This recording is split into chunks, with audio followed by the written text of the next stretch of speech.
நண்பர்களே, இந்த கிடா குட்டிகள் விற்பனைக்கு இருக்கு. ஃபுல் டீட்டெயிலை பார்க்கறதுக்கு முன்னாடி இந்த வீடியோவில் ஆடு வளர்ப்புக்கு தேவையான ஒரு டிப்ஸை நம்ம பார்க்கலாம். அதுக்கப்புறம் இந்த விற்பனைக்கு இருக்கக்கூடிய கிடா குட்டிகளை பற்றின ஃபுல் டீட்டெயிலை பார்க்கலாம். நம்ம சேனலை சப்ஸ்கிரைப் பண்ணிவிட்டு பாருங்கள். பக்கத்தில் இருக்கிற பெல் பட்டனை கிளிக் பண்ணி ஆல் ஆப்ஷனை எனேபிள் பண்ணிங்க. மட்டன் யூனிட்டை பொறுத்த வரைக்கும் குறுகிய காலத்தில் நம்ம வெயிட் ஏற்றினா தான் நம்மளுக்கு ப்ராஃபிட்டு. அதனால் நம்ம 4 to 5% வரைக்கும், அதாவது அதனுடைய பாடி வெயிட்டில் ட்ரை மேட்டர் பேசிக்கில் 4 to 5% வரைக்கும் நம்ம ஃபீடு கொடுக்கணும். உங்கள் ஆடுகள் சரியான அளவில் ஃபீடு எடுக்கலையா, அதுக்கு சரியாக பசி எடுக்கலையா, பசியை தூண்டணுமா, அப்போ நீங்கள் இந்த ஹிமாலயன் பட்டிசான்னு சொல்லக்கூடிய இந்த மருந்தை நீங்கள் ட்ரை பண்ணுங்கள். இது மருந்துன்னு சொல்ல முடியாது, ஒரு வகையில் இதை டானிக்குன்னு சொல்லலாம். இது பசியை தூண்டக்கூடிய ஒரு ஹெர்பல் டானிக்கு. இதை நீங்கள் ட்ரை பண்ணி பாருங்கள். அதுலேயே டோசேஜ் எல்லாமே இருக்குது.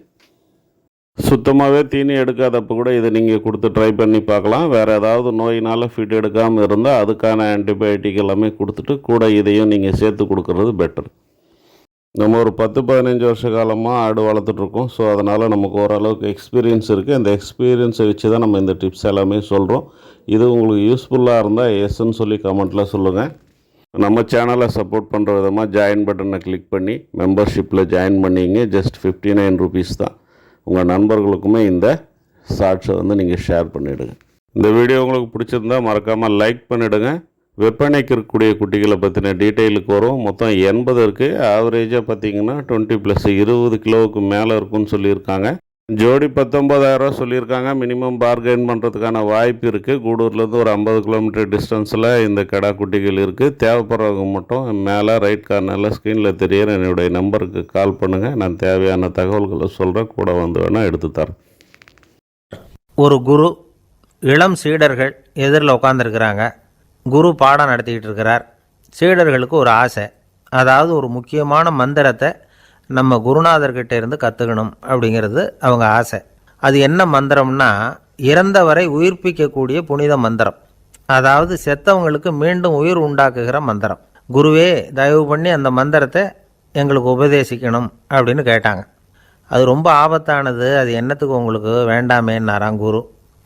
எங்களுடைய நம்பிக்கை உறுதிப்படுறதுக்காகத்தான் கேட்குறோம், வேற ஒன்றும் இல்லை அப்படின்னாங்களாம் சீடர்கள். பக்குவப்படாத அறிவுங்கிறது ரொம்ப ஆபத்தானது அப்படின்னாராம் குரு. இது சீடர்களுக்கு புரியல. அது எப்படிங்க பக்குவப்படாத அறிவு ஆபத்தானதுன்னு சொல்கிறீங்க, அப்படின்னா என்ன அப்படின்னு கேட்டிருக்காங்க சீடர்கள்.